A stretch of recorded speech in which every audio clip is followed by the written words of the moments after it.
So yeah, I'll just show you. It's got the camera on a stand. What I think is going on here. If you look at this, so this is the outer part of the valve, and this is the face that we're talking about. That should be in contact with that face. Now, there's no problem there. It's a nice smooth rotational fit on there. But if you look at the gap between the bush and the valve, it varies. And look right there at this point here.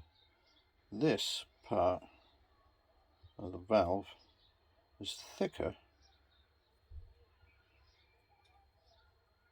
than this part. See how it's thinner there? And I bet you it's about 0.65 mil in difference. So if I look for, say this is around about the fattest part here, if I just clamp the calipers on there, and then if we move it around to the other side, look at that.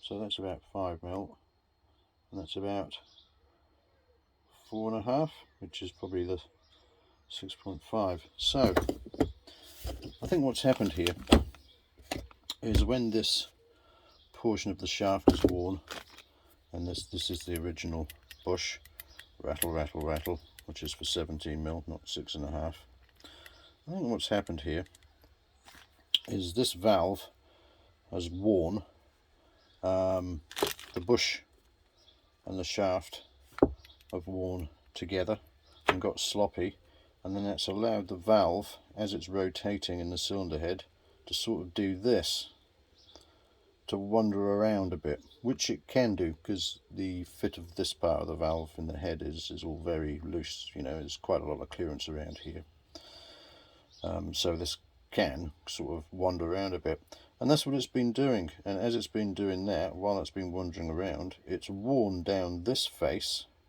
in one area more than it has. So it hasn't worn it very much here, but it's worn it quite a lot on the opposite side, and you can see the gouge marks. So I haven't touched this face at all. So what I've got to do now is I will put this back together, and then I will fit this cap.